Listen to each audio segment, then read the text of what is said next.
വേദങ്ങൾ സയൻസ് ഗ്രന്ഥമോ? മത്സ്യാവതാരം. വേദങ്ങൾ എന്ന് പറയുന്നത് ഒരു സയൻസ് ഗ്രന്ഥമാണ്. അത് സംസ്കൃതത്തിൽ രചിച്ചു എന്നേ ഉള്ളൂ. അതായത് ഒരു കെമിസ്ട്രി ബുക്ക് എന്നത് സയൻസ് ഗ്രന്ഥമാണ്, പക്ഷെ അത് ഇംഗ്ലീഷിലാണ് രചിച്ചിരിക്കുന്നത്. അതുകൊണ്ട് വേദത്തിൻ്റെതായ രീതിയിൽ തന്നെ അതിനെ മനസ്സിലാക്കുമ്പോഴേ അതിൽ സയൻസ് ഉണ്ടോ എന്നെല്ലാം മനസ്സിലാവുകയുള്ളൂ. അതായത് ഒരു ഇംഗ്ലീഷ് പഠിച്ചത് കൊണ്ട് കെമിസ്ട്രി പഠിപ്പിക്കാൻ പറ്റില്ല.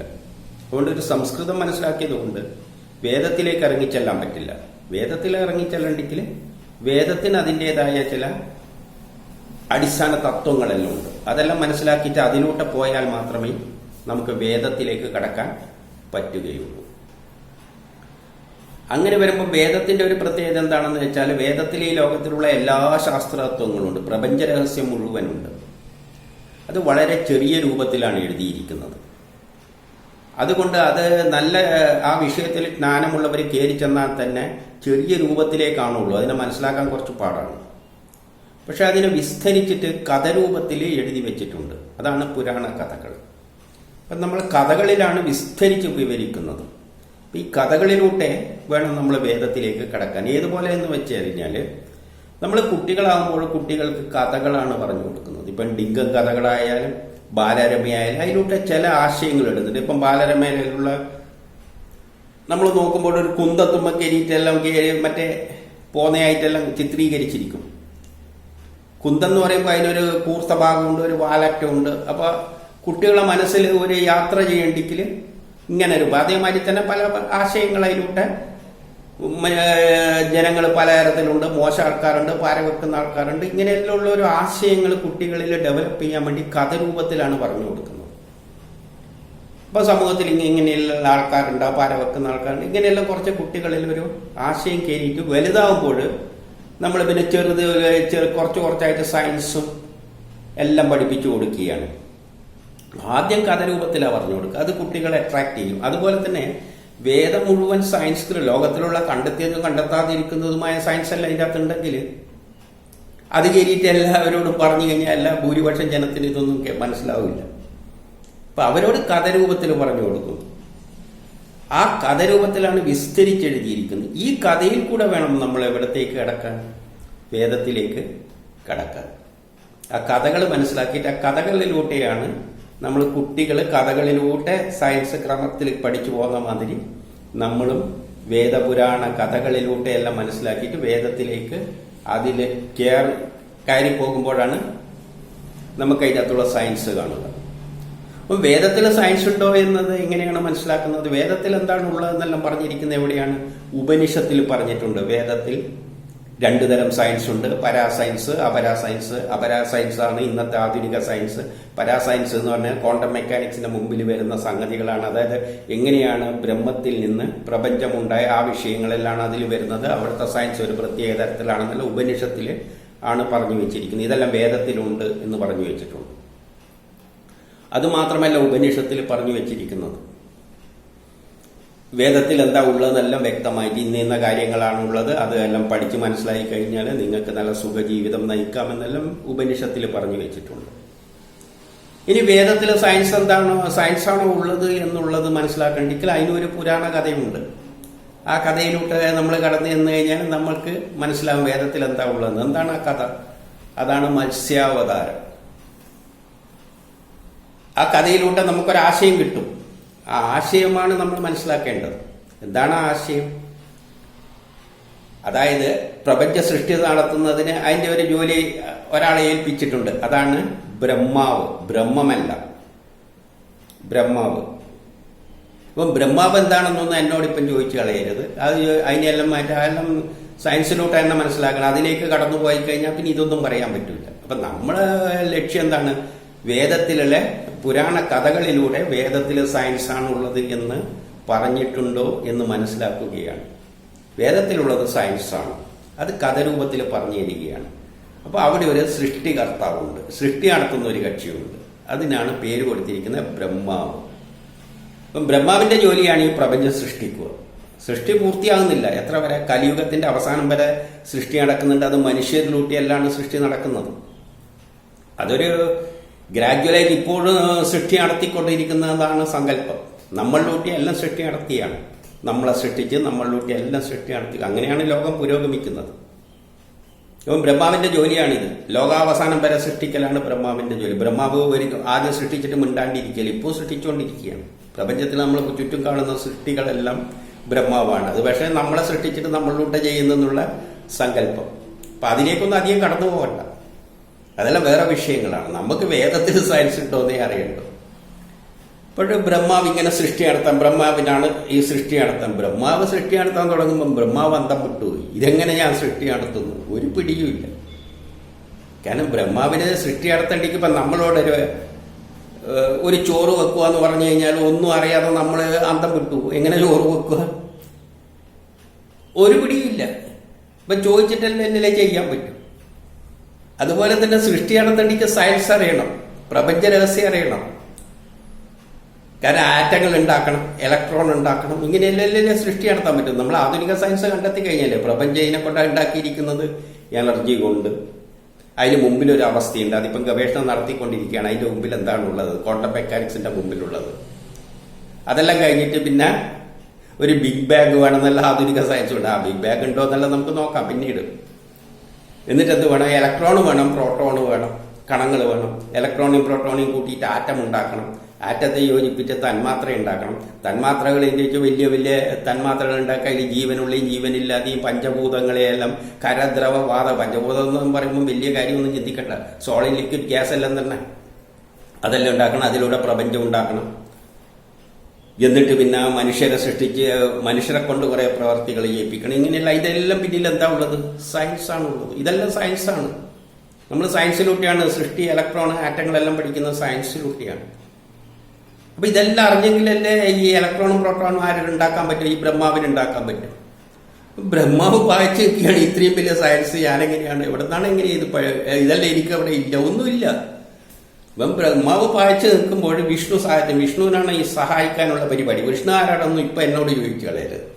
അതെല്ലാം നമുക്ക് സയൻസിലൂടെ പിന്നീട് മനസ്സിലാകും. നമ്മളെ ലക്ഷ്യം എന്താണ്, വേദത്തിൽ സയൻസ് ഉണ്ടോ എന്ന് നോക്കൽ മാത്രമാണ്. അപ്പം വിഷ്ണു എന്ത് ചെയ്തു എന്ന് വെച്ചാൽ എവിടെയോ പോയിട്ട് വേദങ്ങൾ ഏതോ ഒരു അസുരന്റെ കൈമ കിടക്കുന്നുണ്ട്. അപ്പം വേദം എന്നേരം ഉണ്ടായതല്ല, അത് ഏതോ അസുരനെടുത്ത് കൈമൽ വെച്ചിരിക്കുകയാണ്. ഏതോ പാതാളത്തിലോ എവിടെയോ ഉള്ളതാണ്. അതായത് സയൻസ് പണ്ടേ ഉണ്ട്. വേദം എന്ന് പറയുന്ന ജ്ഞാനമാണ്, അറിവാണ്. അത് എവിടെയോ ഉണ്ട്. അതില്ലാത്തത് കൊണ്ടാണ് സൃഷ്ടി നടക്കാഞ്ഞത്. അപ്പൊ ആ ജ്ഞാനം എടുത്തിട്ട് ഇപ്പം നമ്മൾ വീട്ടില് നമ്മൾ ചിന്തിക്കുകയാണ്, എന്താ നല്ലൊരു അമ്പലപ്പുഴ പാൽപ്പായസം ഉണ്ടാക്കണം. അപ്പൊ വീട്ടിലെ സ്ത്രീകൾ അത് ഉണ്ടാക്കാൻ നോക്കുമ്പോൾ അവർ എന്നെ കൊണ്ട് ഇതൊന്നും ഉണ്ടാക്കാൻ പറ്റില്ല, എനിക്കിത് എങ്ങനെ ഉണ്ടാക്കേണ്ടതെന്നറിയില്ല. പിന്നെ പറഞ്ഞാളുടെ ജോലിയാണ് എന്ത് പോയിട്ട് കടയിലാറ്റം പോയിട്ട് വല്ല നെറ്റിൽ തപ്പിയിട്ട് അതിന്റെ ഉണ്ടാക്കേണ്ട രീതി എടുത്ത് കൊണ്ട് കൊടുക്കും. അതുമാതിരിയാണ് വിഷ്ണു ഇവിടെ ചെയ്യുന്നത്. വിഷ്ണു എന്ത് ചെയ്ത് തപ്പിപ്പിടിച്ച് എവിടെയല്ലോ പോയിട്ട് വേദങ്ങൾ സംഘടിപ്പിച്ച് മത്സ്യാവതാരം എടുത്തിട്ട് എവിടെയോ കിടക്കുകയാണ്, എവിടെയോ. അതായത് സയൻസ് ഉണ്ട്, പക്ഷെ അത് ഉപയോഗമില്ലാതെ തുരുമ്പടിച്ച് കിടക്കുകയാണ് എവിടെയോ. അതേതോ അസുരനെ എടുത്തിട്ട്, അസുരൻ ഏതാണെന്നൊന്നും ഇപ്പൊ എന്നോട് ചോദിച്ചാൽ ഏതായാലും നമുക്ക് പിന്നീട് നോക്കാം. സയൻസിലൂട്ട് തന്നെ കാണേണ്ട പദങ്ങളാണ് ഇതെല്ലാം. കഥരൂപത്തിലാണ് ഇങ്ങനെയെല്ലാം പറഞ്ഞിരിക്കുന്നത്. അവിടെ പോയിട്ട് വേദം തപ്പിയെടുത്ത് ബ്രഹ്മാവിന് കൊണ്ട് കൊടുത്തു. ബ്രഹ്മാവ് ഇത് നോക്കിയിട്ട് പ്രപഞ്ചം സൃഷ്ടിക്കാൻ തുടങ്ങി. എങ്ങനെയല്ല സൃഷ്ടിക്കുക നമുക്കറിയാം. ആദ്യം ക്വാണ്ടം മെക്കാനിക്സിന് മുമ്പിലുള്ള ഒരു അവസ്ഥയുണ്ട്, അതെല്ലാം കഴിയണം.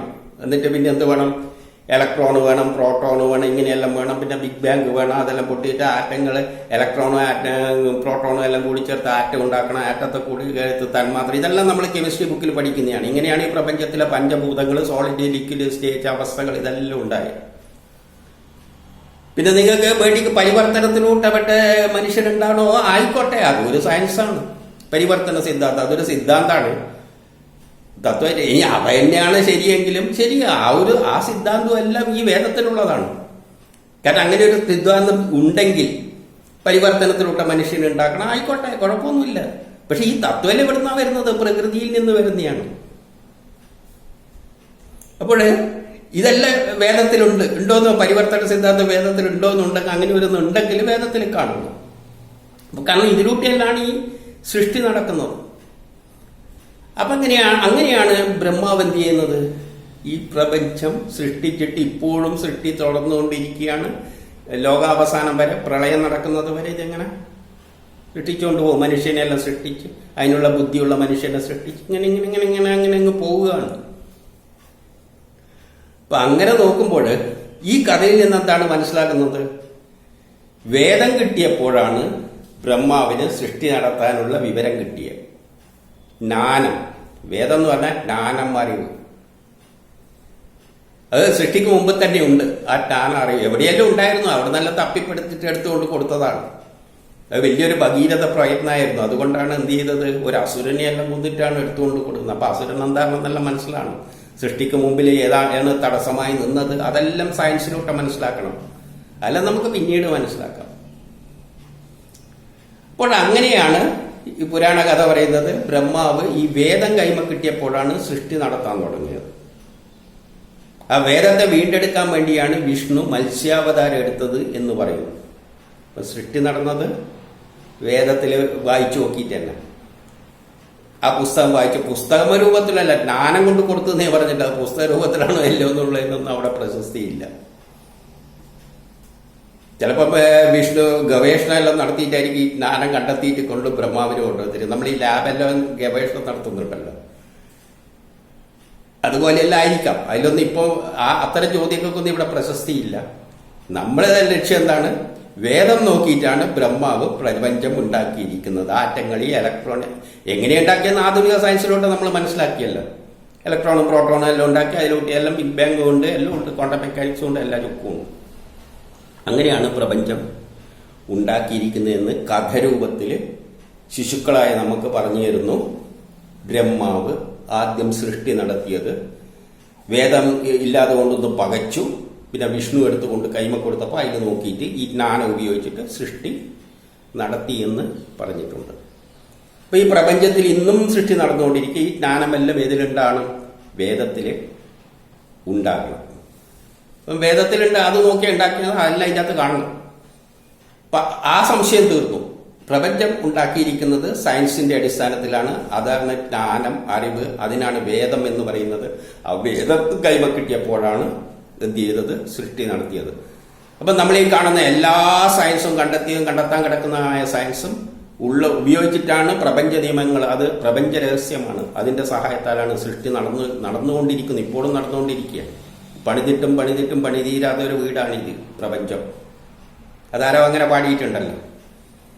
അതല്ല ഈ സയൻസ് കൊണ്ട് ഇന്ന് ഉണ്ടായിക്കൊണ്ടിരിക്കുകയാണ്. നമ്മളിനിപ്പോൾ റോക്കറ്റ് കയറിയിട്ട് വേറെ എവിടെയോ പോയിട്ടും പല സൃഷ്ടിയെല്ലാം നമുക്ക് നടത്താനുണ്ട്. നമ്മളെ കൊണ്ട് ചെയ്യിപ്പിക്കുന്നുണ്ട്. അപ്പൊ ഇതെല്ലാം ഇതിൻ്റെ അകത്തുണ്ട്, വേദത്തിലുണ്ട്. ഒരു സംശയമില്ല, വേദം ഒരു സയൻസ് ഗ്രന്ഥമാണ്. പിന്നെ ഒരു ചോദ്യം ചോദിക്കാം, അങ്ങനെയാണെങ്കിൽ അടുത്ത ചോദ്യം എന്താ വരുവാന്ന് നമുക്കറിയാം. എന്താണ്? അപ്പൊ ഈ സയൻസ് എല്ലാം വേദത്തിലുണ്ടോ എന്ന് ചോദിക്കും. എന്താ ഒന്ന് കാണിച്ചാണ് അടുത്ത ചോദ്യം. അതാണ്, അങ്ങനെയാണെങ്കിൽ ഈ ഇലക്ട്രോണെ പറ്റി, ആറ്റത്തെ പറ്റി, മോളിക്യൂൾ, തന്മാത്രകളെ പറ്റി, ഇലക്ട്രോണിക് കോൺഫിഗറേഷൻ, ക്രിസ്റ്റലൈൻ സ്ട്രക്ചർ, ഇങ്ങനെയെല്ലാം പറയുന്ന സ്ട്രക്ചർ വസ്തുക്കൾ ഉണ്ടാകുമ്പോൾ രണ്ട് തരത്തിൽ പഞ്ചഭൂതങ്ങളുണ്ട്, ഖരദ്രവപാതം ഇങ്ങനെയെല്ലാം ഉണ്ട്. പിന്നെ ക്രിസ്റ്റലൈൻ, അമോർഫസ് സബ്സ്റ്റൻസ് ഉണ്ട്. ഇങ്ങനെ പല സബ്സ്റ്റൻസുകളുണ്ട്. ഇങ്ങനെ പലതരത്തിലെല്ലാം ഉണ്ട്. ഇതെല്ലാം വേദത്തിലുണ്ട്. ഇങ്ങനെയെല്ലാം ഉണ്ടാക്കിയിട്ടാണ് പ്രപഞ്ചത്തിലെ വസ്തുക്കളെല്ലാം ഉണ്ടാക്കിയിട്ടാണ് പോയിരിക്കുന്നത്. 33 കോടി വസ്തുക്കൾ ഉണ്ടാക്കിയിട്ടാണ് പ്രപഞ്ചം സൃഷ്ടിച്ചിരിക്കുന്നത്. അപ്പൊ ഇതെല്ലാം വേദത്തിലുണ്ടോ എന്ന് ചോദിച്ചു കഴിഞ്ഞാൽ വേദത്തിൽ ഉണ്ടാകണം. ഇല്ലെങ്കിൽ പിന്നെ ഈ പറഞ്ഞെല്ലാം കള്ളക്കഥകളാണ്. എല്ലാം എടുത്ത് ദൂരെ കളയാം. പക്ഷേ ദൂരെ കളയുന്നതിനെക്കാട്ടി മുമ്പിൽ ആദ്യം നമ്മളെ ജോലിയാണെന്ത്? ഇതിൻ്റെ അകത്ത് ഇറങ്ങിയിട്ട് ഇതുണ്ടോ എന്ന് നോക്കണം. ഇപ്പൊ ഞാനിത് പറയാൻ കാരണം എന്താണെന്ന് വെച്ചാൽ, ഞാൻ 5 എഞ്ചിനീയറിംഗ് പഠിച്ചവനാണ്. അതായത് BSc ആണ്, BSc ഇലക്ട്രോണിക് അല്ല കെമിസ്ട്രി. അത് കഴിഞ്ഞിട്ട് പിന്നെ electronics, electrical, mechanical, metallurgy, industrial engineer, പിന്നെ ജ്യോതിഷവും പഠിച്ചിട്ടുണ്ട്. ഞാനീ പഠിച്ച സംഗതി മുഴുവൻ എനിക്ക് നോക്കിയപ്പോൾ വേദത്തിൽ ഞാൻ കണ്ടിട്ടുണ്ട്. അപ്പൊ എനിക്കിപ്പോ നോക്കണ്ടെങ്കിൽ വേദത്തിൽ നോക്കിക്കഴിഞ്ഞാൽ എനിക്കങ്ങ് കയറി നോക്കിയാൽ പോരെ. എന്താ വേറെ ആരെ സഹായമാണ്? ഞാൻ കയറി അതിൻ്റെ അകത്ത് നോക്കിയപ്പോൾ ഞാൻ ഈ പഠിച്ച സംഗതികളെല്ലാം അതിൻ്റെ അകത്തുണ്ട്.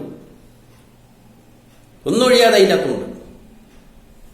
അപ്പൊ ചിലവർ ചോദിച്ചാൽ എന്നാ പറഞ്ഞു തരാന്നുണ്ട്. എനിക്ക് കയറി നോക്കാൻ പോലെ ബുക്കാടെ കിടക്കല്ലേ, എടുത്ത് കയറി നോക്കിയാൽ പോരെ. യുക്തിവാദികളല്ലേ. നമുക്ക് എല്ലാത്തിനും യുക്തി ഉണ്ടല്ലോ. വിമർശിക്കാനെല്ലാം നല്ല യുക്തി ഉണ്ടല്ലോ. വിമർശിക്കുന്നതിനെക്കാട്ടി മുമ്പിൽ എന്ത് വേണം? ഇറങ്ങിച്ചെന്ന് നോക്കണം. അതിൻ്റെ അകത്ത് പുസ്തകം അവിടെ കിടക്കുന്നുണ്ട്. പണ്ടേത്തെ മാതിരിയല്ല ഇന്നത്തെ കാര്യം. പണ്ട് ചിലപ്പോൾ വേദമൊന്നും തൊട്ടുകൂടാ, കേട്ടുപോയാൽ തന്നെ ചിലപ്പോൾ എല്ലാം ഉരുക്കിയിട്ട് ഒഴിച്ചൊന്നും വരും. ഇന്ന് അതിൻ്റെ ഒന്നും ആവശ്യമൊന്നുമില്ല. ഇഷ്ടംമാതിരി പുസ്തകങ്ങൾ കടയിൽ കിട്ടും. കടയിൽ മാത്രമല്ല, ഈ പുസ്തകങ്ങൾ ആക്കി വിൽക്കുന്ന ചില സ്ഥലങ്ങൾ ട്രിവാൻഡ്രത്തെല്ലാം വന്നു കഴിഞ്ഞാൽ ചെറിയ പൈസക്ക് പകുതി പൈസ കൊടുത്തു കഴിഞ്ഞാൽ വേദങ്ങൾ ഏതും കിട്ടും. അത് സംസ്കൃതം അറിയേണ്ട ആവശ്യമൊന്നുമില്ല. നമ്മളിപ്പോൾ കെമിസ്ട്രി പഠിക്കുന്ന ഇംഗ്ലീഷ് ഭാഷയിലാണ്. കെമിസ്ട്രിയിലുള്ള കാര്യങ്ങളെല്ലാം വേറെ ജർമ്മനിയിലോ വേറെ എന്തെങ്കിലും ഭാഷയിലായിരിക്കും കണ്ടെത്തിയിട്ടുണ്ടാകും. പക്ഷെ നമ്മൾ സയൻസ് പഠിക്കുന്നതിന് നമുക്കിപ്പം കുട്ടികൾ മലയാളത്തിൽ കെമിസ്ട്രി എല്ലാം പഠിക്കുന്നുണ്ട്. അതുമാതിരി വേദം എഴുതിയിരിക്കുന്ന സംസ്കൃതത്തിലായതുകൊണ്ട് സംസ്കൃതം അറിയണമെന്നൊന്നുമില്ല. അതിന്റെ പരിഭാഷകൾ ലോക്കൽ മലയാളത്തിലുള്ളത് വേണ്ടിക്ക് മലയാളത്തിലുള്ള, നെറ്റിൽ വേണ്ടിക്ക് ഇംഗ്ലീഷ് കിട്ടും, എല്ലാം കിട്ടും. അതിന് സംസ്കൃതം അറിയേണ്ടതൊന്നും ആവശ്യമില്ല. അതെടുത്ത് വായിക്കാം. അവരവർക്ക് ഇഷ്ടമുള്ള ഭാഷയിലുള്ളത് വിവർത്തനങ്ങളുണ്ട്. അതെടുത്ത് വായിച്ചിട്ട് അതിനകത്ത് ഇറക്കി നോക്കിക്കഴിഞ്ഞാൽ കാണും. കാരണം നമുക്ക് യുക്തി ഉണ്ടല്ലോ. ഇവിടെ യുക്തി എല്ലാം യുക്തിയുള്ള ആൾക്കാരാണ്. ആ യുക്തിയും കുറച്ച് ബുദ്ധിയും ചിന്തിക്കാനുള്ള കഴിവും ശാസ്ത്രജ്ഞാനം എല്ലാം ഉണ്ടെങ്കിൽ വേദത്തിൽ ഇറങ്ങി. എനിക്ക് പോയിട്ട് നോക്കിയിട്ട് കാണാൻ പറ്റുമെങ്കിൽ ആർക്കാണ് പോയി നോക്കാൻ പറ്റാത്തത്? എല്ലാവർക്കും അതിൻ്റെ അകത്ത് പോയി നോക്കിക്കഴിഞ്ഞാൽ കാണാവുന്നതേ ഉള്ളൂ. അതിൻ്റെ അകത്ത് ഇലക്ട്രോൺ ഉണ്ടോ പ്രോട്ടോൺ ഉണ്ടോ എല്ലാം നോക്കിക്കഴിഞ്ഞാൽ അതിൻ്റെ അകത്ത് കാണാം. സംശയമൊന്നും വേണ്ട, അതെല്ലാം അതിൻ്റെ അകത്ത് കാണാം. ഇനി അഥവാ കയറി നോക്കിയിട്ട് കണ്ടിട്ടില്ലെങ്കിൽ ലോകത്തോട് പറയും ഇതെല്ലാം ചുമ്മാ കളവ് പറയുന്നതാണ്, അതിൻ്റെ അകത്ത് ഇലക്ട്രോണും ഇല്ല, അതിൻ്റെ അകത്ത് പ്രോട്ടോണും ഇല്ല എന്ന്. നോക്കാതെ കയറി പറയുന്നതിൽ അർത്ഥമൊന്നുമില്ല. ഇപ്പം പറയുന്നത് ഞാനീ പറയുമ്പോൾ പറയും ഒരു ചുക്കുമില്ല, അതിൻ്റെ അകത്തൊന്നും ഇല്ല, അതിൻ്റെ അകത്ത് ഇലക്ട്രോണും ഇല്ല പ്രോട്ടോണും ഇല്ല. എന്നാൽ എനിക്ക് കാണിച്ചു തന്നു.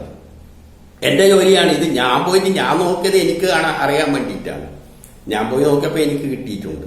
ഇനി ഇത് ഞാൻ കൊണ്ടുപോയിട്ട് മറ്റുള്ളവരെ പഠിപ്പിച്ചു കൊടുക്കണം. പഠിപ്പിക്കണം, അത് പഠിപ്പിക്കാനും ഞാൻ തയ്യാറ് തന്നെയാണ്. അത് പഠിപ്പിക്കലാണ്, അല്ലാതെ സംവാദമല്ല.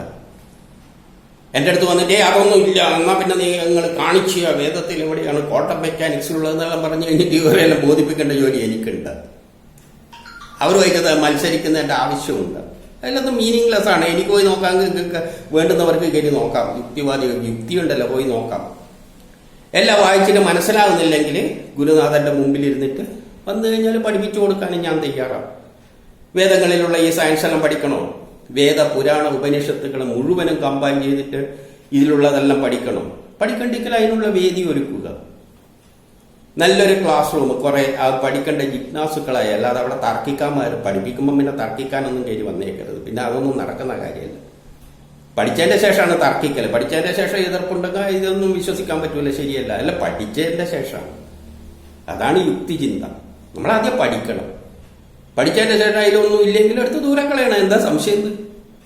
അപ്പൊ നമുക്ക് വേദത്തിൽ എന്താണ് ഉള്ളതെന്നൊന്നും അറിയില്ല, എന്നാൽ അതോട്ട് പഠിക്കാനും താല്പര്യമില്ല.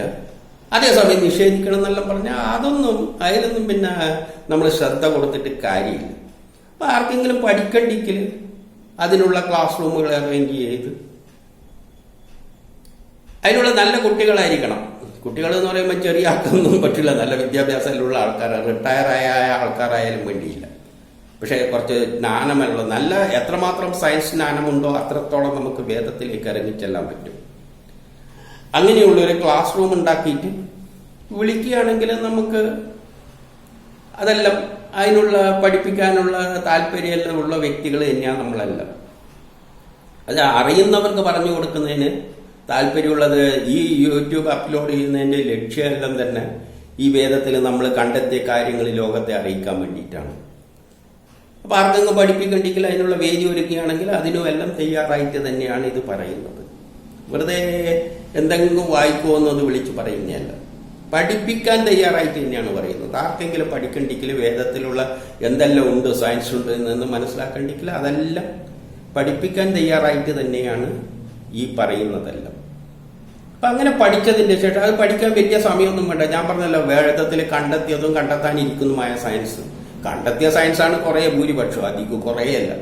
അപ്പൊ അതെല്ലാം ഒരു വാക്കിലിങ്ങ് പറഞ്ഞു പോകുമ്പോൾ തന്നെ എല്ലാവർക്കും മനസ്സിലാവും. പക്ഷെ വേദത്തിലേക്ക് കടക്കണ്ടിക്ക് അതിന്റെ ഒരു രീതിയുണ്ട്. ആ രീതി ആദ്യം മനസ്സിലാക്കണം. ആ രീതി മനസ്സിലാക്കി ഛന്ദസ്സുകളെ പറ്റി അതെല്ലാം മനസ്സിലാക്കാതെ, ദേവതകൾ എന്താണെന്നെല്ലാം മനസ്സിലാക്കാതെ അതിൻ്റെ അകത്ത് ഇറങ്ങിച്ചെല്ലാൻ പറ്റൂല. അതും പുരാണ കഥകളിലൂടെ വേണം അതിൻ്റെ അകത്ത് ഇറങ്ങിച്ചെല്ലാൻ.